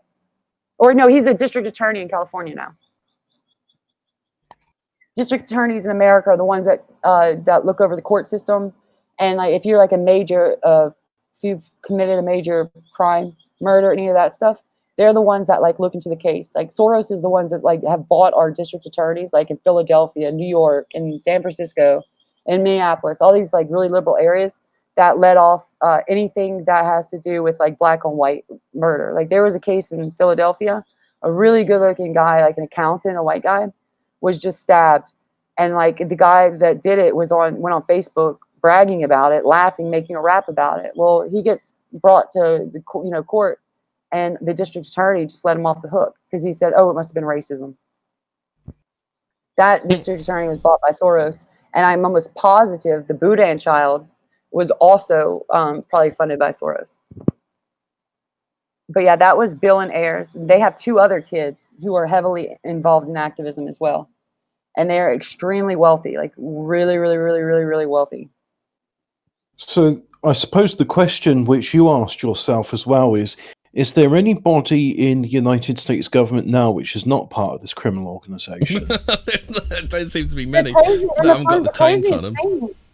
The craziest thing is that everybody thought, Hoover was so corrupt because like he had files on every single person. And none of the FBI didn't really get corrupt until his death. Oh shit! I've just found out about the Boudin child. His name's actually Chesa or Chisa. Boudin entered St Anthony's College, Oxford, on a Rhodes Scholarship in 2003. Oh wow! Oh, I'm so glad that the Rhodes Scholarship is used to fund terrorism. Yeah. At Oxford, he earned 2 master's degrees, one in forced migration, and the other in public policy in Latin America. Yep. And now he's the one that is he's a district attorney, right, in California? He began work at the San Francisco Public Defender's Office as a postdoctoral fellow in 2012. So yeah, he's working in the office. I'm not quite sure. Yeah, he's district attorney now. Oh, 2019. In the 2019 election, Boudin was elected San Francisco District Attorney. Here's a matching video. Oh, shut the fuck up, Google. Your Google is really invasive. I know, it's fucking aggressive. Obama's on to you, mate. It's just literally like the most noisy. Oh no! Fuck off. So okay, so you have Bernadine Dorr, right? She retired from Northwestern Law in 2013. She is like an attorney and a professor. Well, she was an attorney and a professor at Northwestern School of Law. She also worked for children's rights. So you have to understand, well, what do you mean children's rights, right? Like children's independence, all this other stuff. Like what else in the current like era do children are being battled like in our court system with children? Can you know the whole transgender thing? I guarantee you she is like on top of that shit. Or she was. I guarantee it. Okay, Google. They're probably running wild with this shit. So It's weird. that's Bernadine Dorr, and she was on the FBI's top 10 most wanted list for like 3 years. Turn the volume down Yeah. on it. Who would have thought you can get away from that? So like her father, so like whenever her family came here, they were Polish Jews. I remember reading this.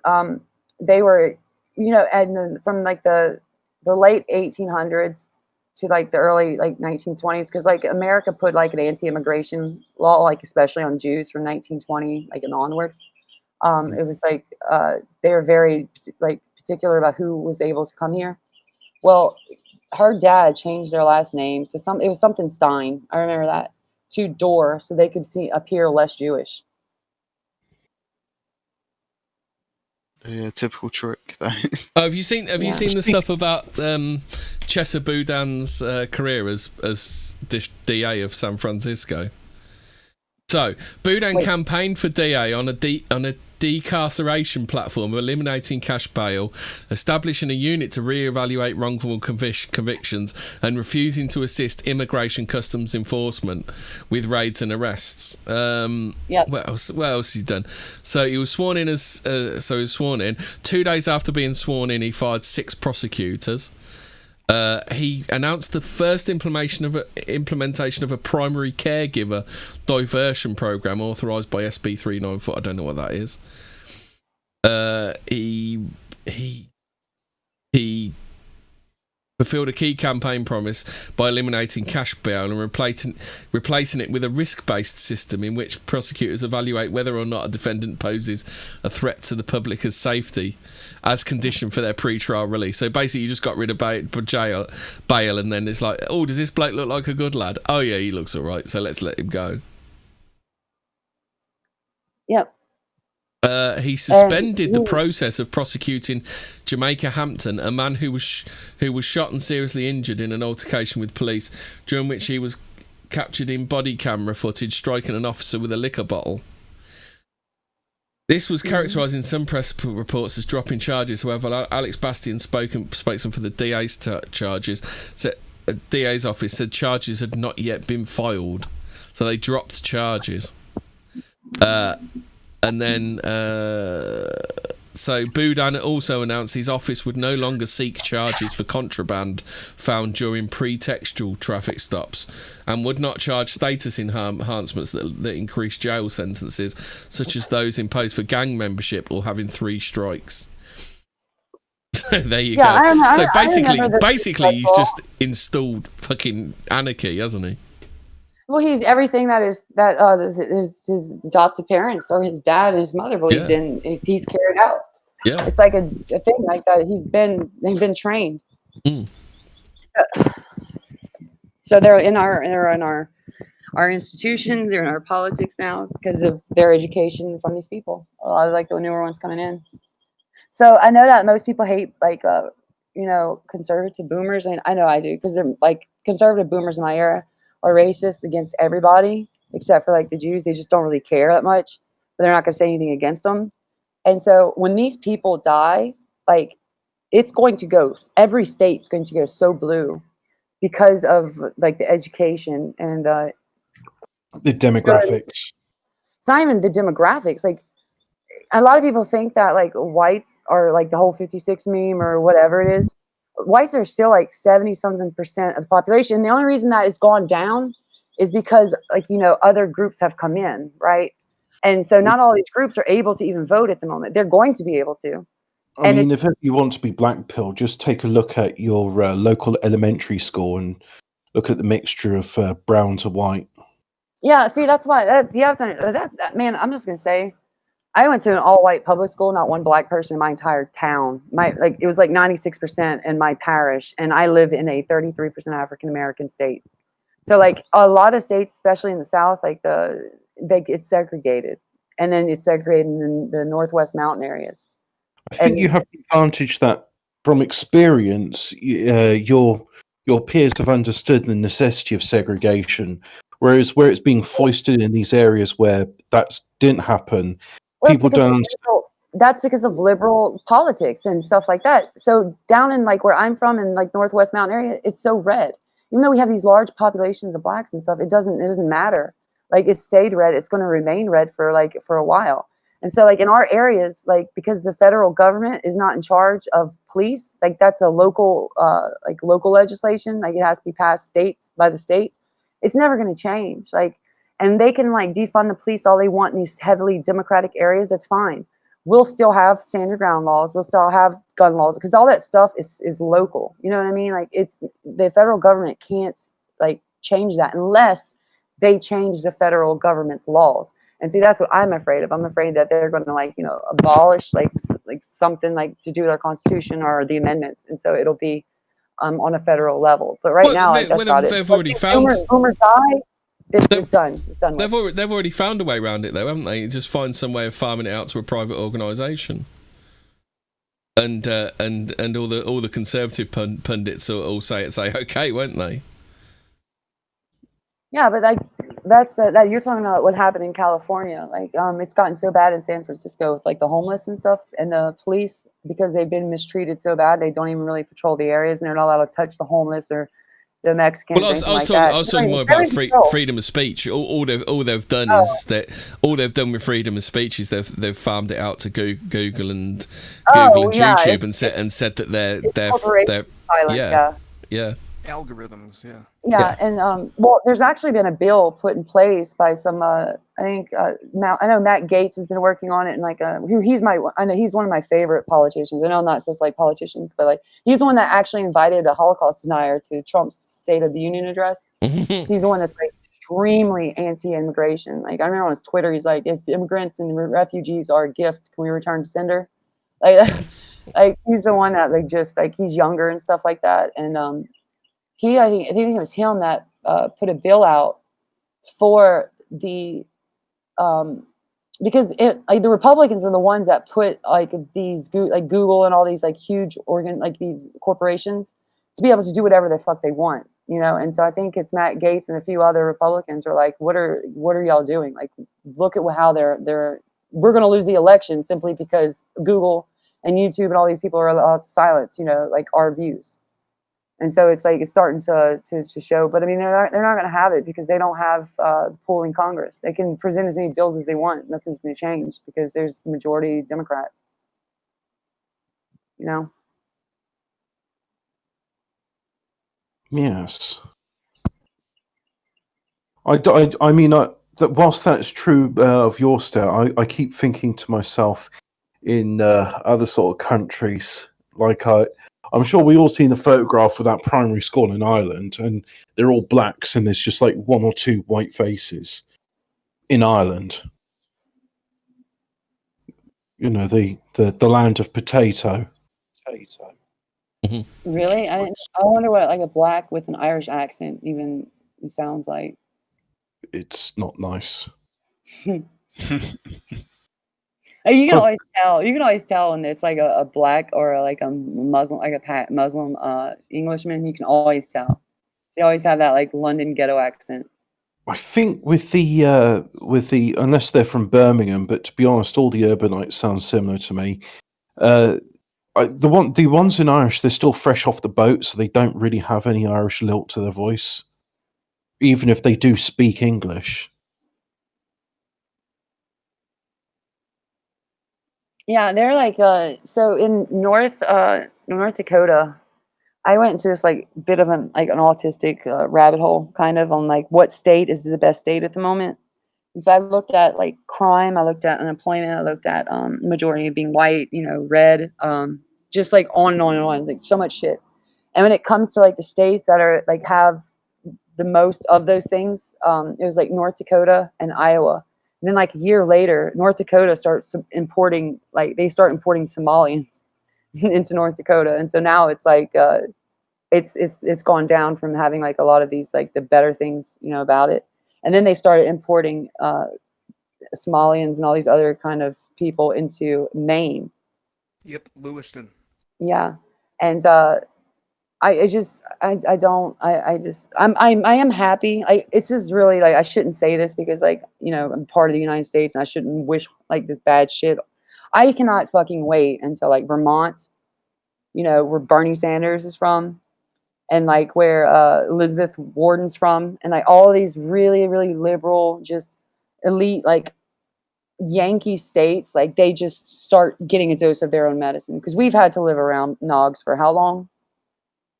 You know, like we understand what they're like. Like we have the experience. I can't wait for these states to be able to experience the same shit that we have to go through. I can't wait, because you know what? They're gonna have guards at their freaking their gates and everything. It's just gonna be crazy, and I can't freaking wait. I wish it happened faster, but it's happening. So they can't bring them into like any more like the South, because our welfare system's a bust right now because of how much welfare we're having to put out for them. You know. But anyways, we can go back to this if you want. Yeah, where we're going to pick up. Let's see. I have no idea. Let's see. Did we go over Jonathan? Wait, no. Jonathan Cazal. Oh yeah, he's like was Jonathan Cazal was an underground or a part of the SDS as well, and now he's like an author and an education activist. Let's just go through these people. Brian Flanagan. Is Flanagan? That's Irish, huh? I don't know, mate. You tell me. Yeah, is he Jewish or Irish? Douglas Murdoch, but I can't find a page for him. I've got a list of like Weather Underground members. Michael Mike Riley. Oh,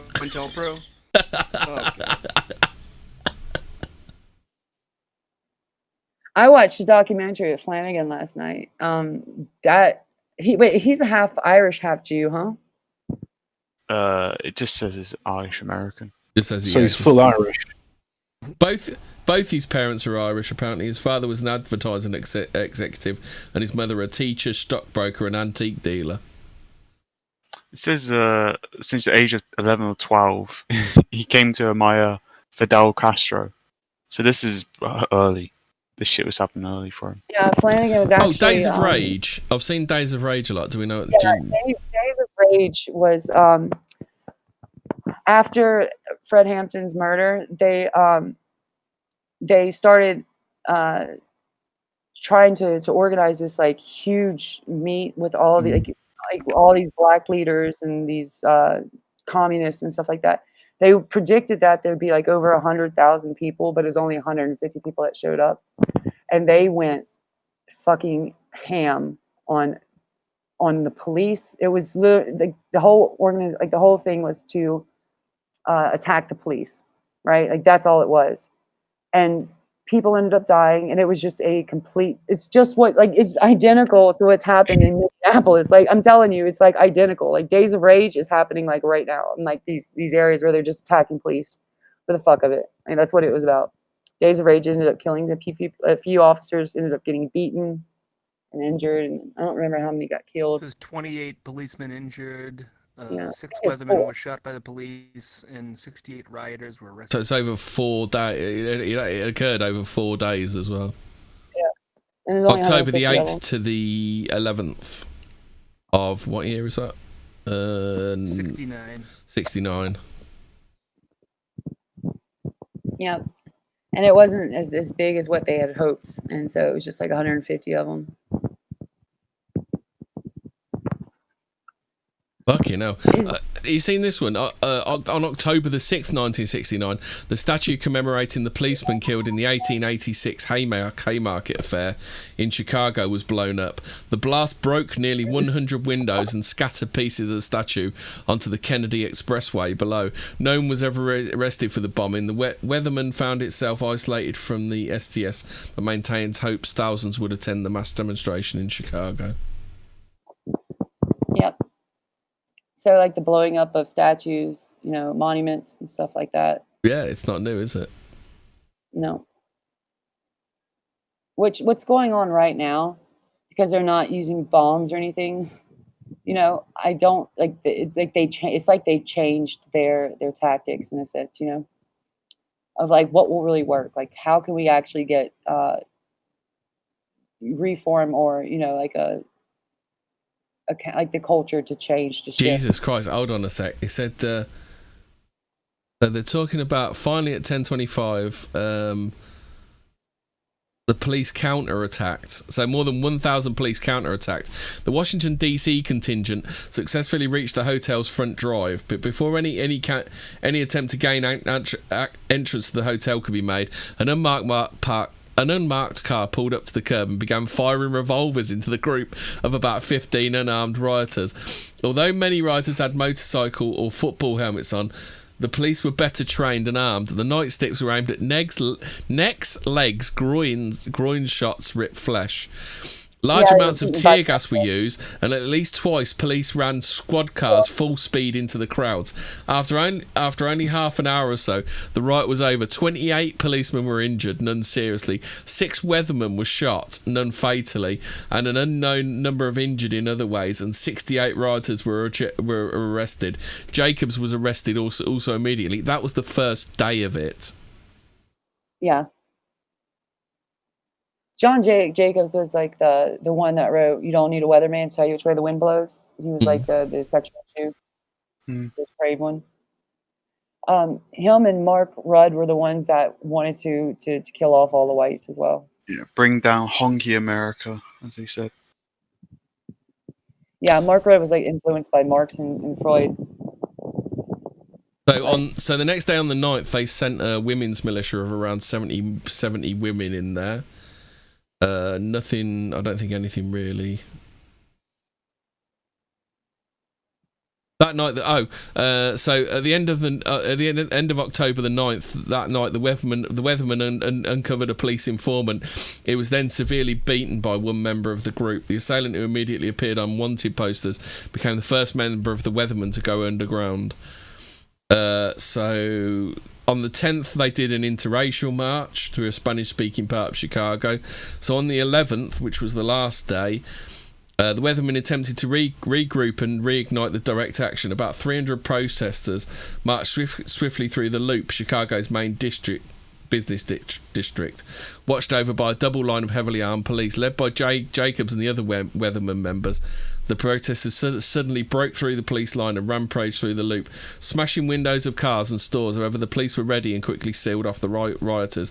Within 15 minutes, more than half of the crowd had been arrested. One of the first again being Jacobs.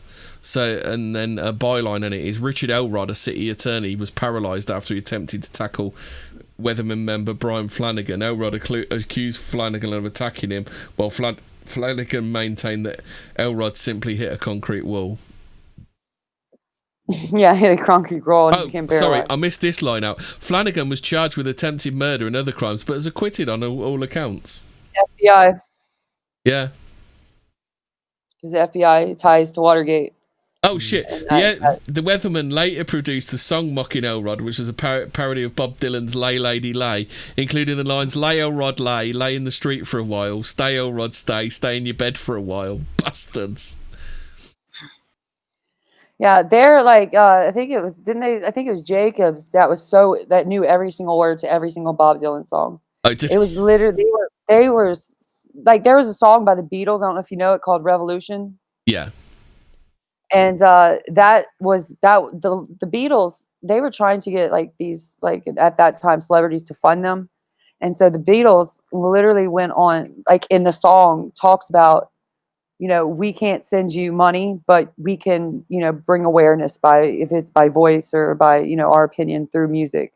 And so the Jewish-British invasion of America was, that's where a lot of this influence came from. So it was like who was it? Siegel? Was that who it was? Siegel, yeah. Yeah, Siegel had a song that was really heavily influenced one of them too, and that was the whole reason that they got into this. Like, I forget who it was that they influenced, but it mainly came from the pop media of the '60s, the music. It was all about like drugs, experimentation, and all that shit. Thanks, England. You got other Rolling Stones as well. Yeah. Both products of the Tavistock Institute. I mean, it's worth looking into the session musicians which did stuff for the Beatles. Yeah, we need to do an episode on the Tavistock Institute, don't we? That. Yes. Yeah. So it's like I have a list right here. It was like Bob Dylan, Joan Baez, Jimi Hendrix, Jefferson Airplane, and Well, and Hendrix Beatles. wasn't famous in America, was he? He was famous in England and then came back via. He was famous in America and then came. He was not famous in America, but then he went to England, became famous, and then went back again, didn't he? Yeah, it's got to have that But British presence in you. I'm going to also point out the Beatles, obviously from Liverpool, and what kind of ethnic group dominates Liverpool? John Lennon, Paul McCartney. McCartney, George. No, George Harrison's not. Yeah, he's English. Harrison's pretty Anglo, isn't it? And What Ringo about- just looks Jewish as fuck. Oh, I was going to say he Starkey, changed isn't it? his name. What's his name? It's something Starkey, isn't it? Richard Starkey. Richard Starkey. That's Sir Richard Starkey. Yes, he got knighted for his contributions of his voice in Thomas the Tank Engine. My favourite one. Have you ever heard of heard about that conversation between? I can't remember. It was the Beatles manager and somebody else, and someone said, "Is Ringo the best drummer in England?" And that person said, and the manager said, "He's not even the best drummer in the Beatles." Yeah.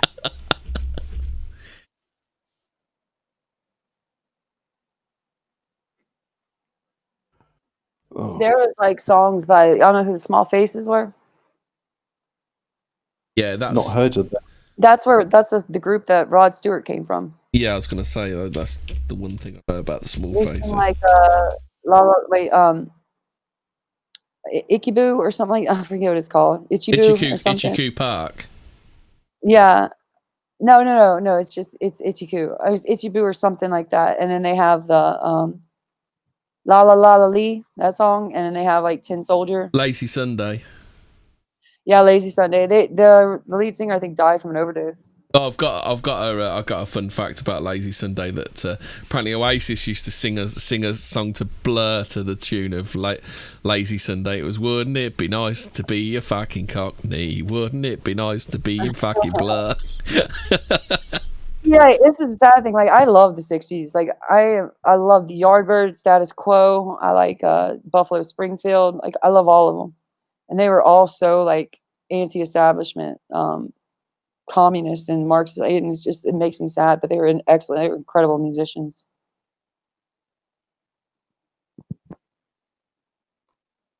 So right, so we've done Days of Rage. What else? What have we missed? That I'm sunburned and it's hard to think. Yeah, I had heat stroke earlier. I was going to sit in the van with the aircon on for a bit.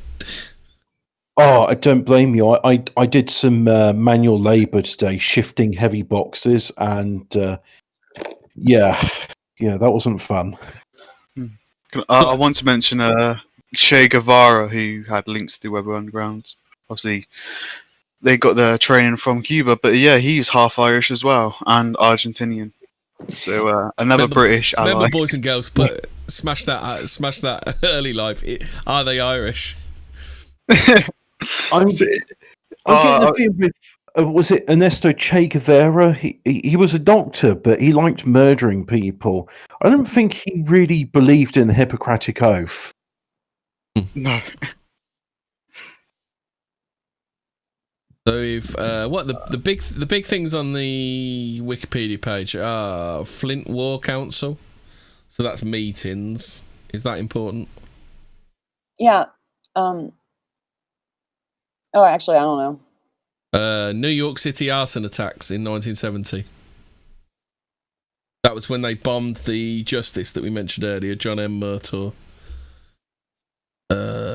Columbia University, they also did. And then Greenwich Townhouse. That the same? I don't think. Is that the same year, is it? The townhouse? Greenwich Village Townhouse explosion, March 6, 1970. That's what made them all go underground. That's what led for the break, like to the shift of going underground, is when that explosion happened. Oh, how about this one? The site of the village explosion was the former residence of Charles Merrill, the co-founder of the Merrill Lynch brokerage firm, and the childhood home of his son James Merrill. James Merrill memorialised the event in his poem 18 West 11th Street, the address of the Brownstone Corner House.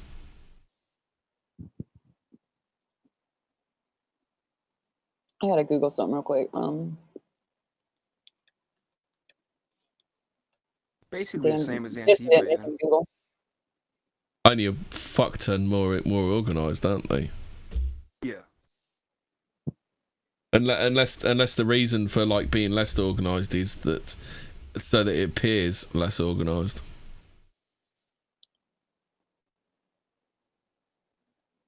That's why they own the media, you know, because the media talks about this all the time. You'd think it was going on everywhere, but it's only really going on in Seattle right now. Oh, how about this? In September 1970, the group accepted a $20,000 payment from the largest international psychedelic drug distribution organisation called the Brotherhood of Eternal Love. Are we guessing that the initials of the founders are C, I, and A to break LSD advocate Timothy Leary out of a California prison in San Luis Obispo, north of Santa Barbara, California, and transport his wife to Algeria. Him and his wife to Algeria, where Leary joined Eldridge Cleaver. I think I already mentioned that. Yeah, I've already mentioned the breakout. It's just the interesting was rumours also circulated that this is the bit the funds were donated by an internationally known female folk singer in Los Angeles, or by Elephant's Memory, which was John Lennon's backup band in New York City, and was a factor with the attempted deportation of Lennon, who had donated the bail money for radical groups. Go on, Ian A. I've given you an open door to bash the Irish some more. It all leads to them. The Jew is a conspiracy, mate. The Irish is the real question. Yeah. The greatest trick the Irish ever pulled was convincing people they were powerless. Yeah, you know what I mean. But you know what I mean. People show that the Anglo was he like hanging money in front of a Jew and a Jew hanging a burger in front of an American. The Irish is all behind that, mate. So, in other words, Father Ted was just a clever ruse to make us think, oh, those Irish are all right. Yeah. I actually liked Father Ted. That was kind of funny. So do I. That's why it was so effective as propaganda. I'm just like, oh, look at these crazy Catholics. Oh, they're just like you and I. So I hear you're a racist now, Father. What got you into that sort of thing? Dancing Dove is a psyop. You get brought in by a beauty, but she's a fucking demon. Never trust a paddy. Yeah. Fact. There we go. So COINTELPRO gets invested. Donnie, do you know what COINTELPRO is? Because COINTELPRO hooks into this, doesn't it? You know, the whole gay op of everything being controlled. You know, you control this, this revolution, this counterculture of the 60s. You know, people thought it was spontaneous, and all these artists, they're basically funded by the government, and it leads directly into this stuff. This is actually quite interesting. Have you ever heard of the Citizens Commission to investigate the FBI? Because what? 1971. Yeah. They broke into an FBI office in Media, Pennsylvania. So the group stole files with several hundred pages. The files detailed the targeting of civil rights leader, labour rights organisations, and left-wing groups in general, and included the documentation of acts of intimidation and disinformation by the FBI and attempts to erode public support for those popular movements. By the end of April, the FBI offices were to terminate all files dealing with leftist groups. The files were part of an FBI program called COINTELPRO. Yeah, I actually have that pulled up right here. I was reading that earlier. Let me get to it. No, it doesn't matter, but I was reading that earlier. Yeah, J. Edgar Hoover dissolved it in 1971. Yeah. So it says here, after the Church Committee revealed the FBI's illegal activities, is the Church Committee relevant to... I think it only is because many agents were investigating. In 1976, former FBI Associate Director W. Mark Felt publicly stated he had ordered break-ins and that individual agents were merely obeying orders and should not be punished for it.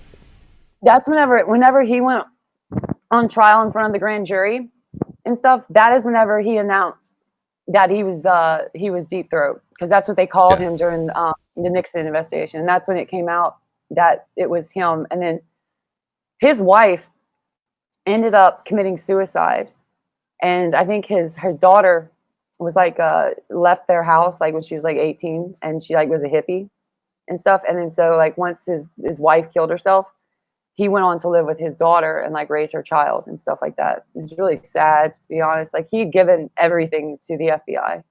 Like Well, that's all it mattered to him. Well, Felt also threw shade the acting director's way. You know, the guy, because was it you said you thought Felt was doing it because he'd been passed over? So Felt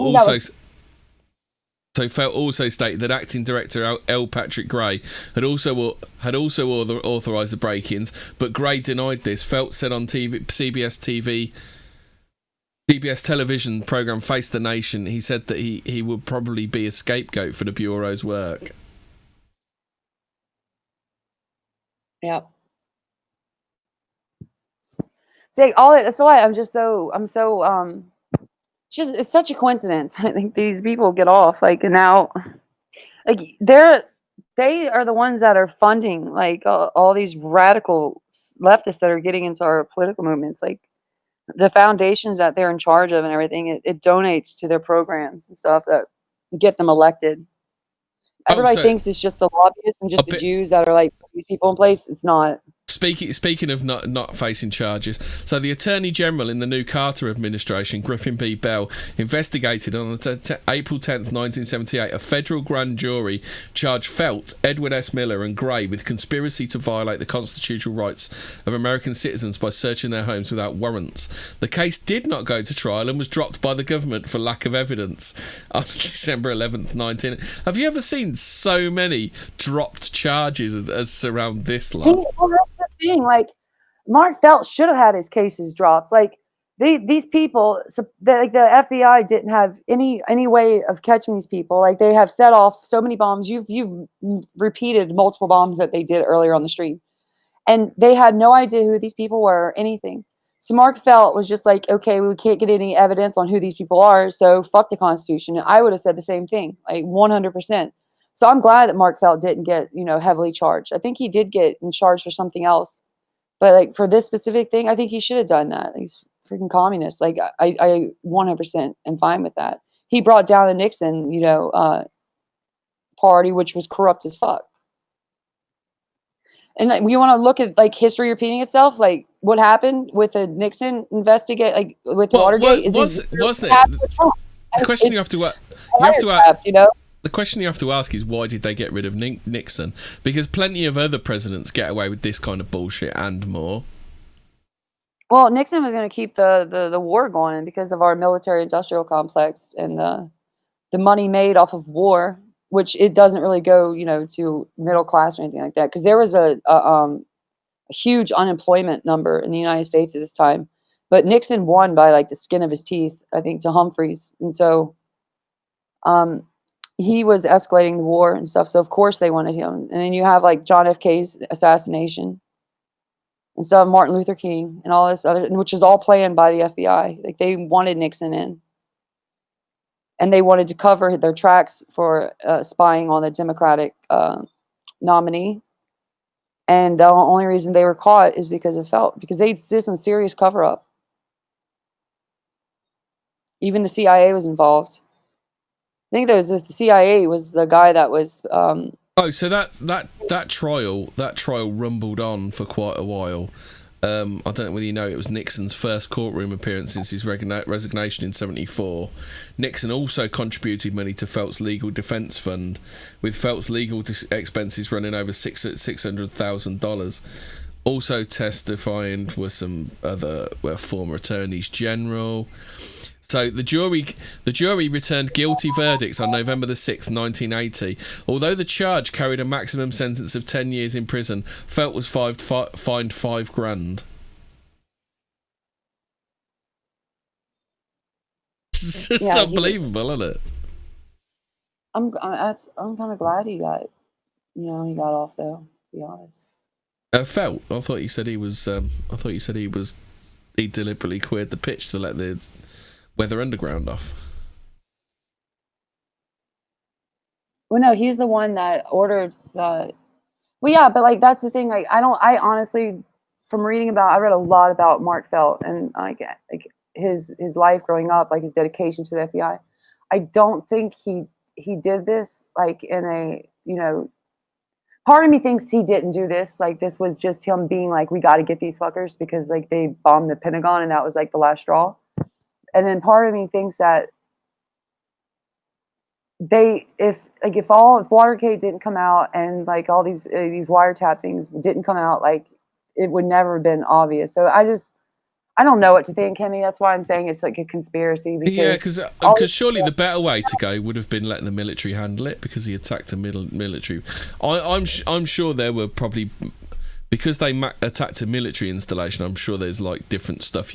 I'm sure they wouldn't go through a regular court or something like that. I'm probably wrong. Like our military doesn't act like you would have to do. It's like a different section of the military. It would be like National Guard or something like that, because like our military isn't really able to be like, you know, like combat like Americans. Does that make sense? Yeah. So, yeah, so they can't really do anything, but it would be the National Guard. But at the time, you have to remember they were, how many, it was like 600,000 people. I don't even, like, I forget the exact amount. Does anyone know like how many people died a week in Vietnam? Like we just had mass like people just dying constantly. So like it's not like the military really had room to come in and do anything. Like, you know, there was a war being waged. I'm sure the CIA could have done something if they really wanted to. Yeah, you have to understand the CIA did not come powerful until the Bush, like the Nazi President Bush's son came like into power and was the director of the CIA. I know this is like not part of the stream. I actually think Epstein was a person for the CIA, so the CIA could get dirt on all the politicians. Because I think the CIA are like in charge. CIA and the Mossad are in charge of all this shit. I really do. I honestly do. Do you think the CIA are no longer kind of anything to do with the American government? They're just kind of a rogue organization then. Probably pretty much. I think that they're. Like after we found out about like MK Ultra and just all this stuff, and like even the OSS with World War II, just all the stuff they're capable of, like all the experimentations that they did on their own people, like multiple jails, like prisoners that they did, and then you see like people coming out and like whistleblowers and stuff for the CIA is absolutely insane. Like, and that then whenever like even like people that are in like Barr is associated with the CIA. Like he's associated with Felton Miller got pardoned by Ronald Reagan. Yeah, like I said, FBI guys. Yeah, he seemed like a good guy. But I think that like the CIA has been in control of like a lot of the people that are being put like in positions. Does that make sense? And I do think they are 100% like against Trump, and like so is the FBI. Like I really do.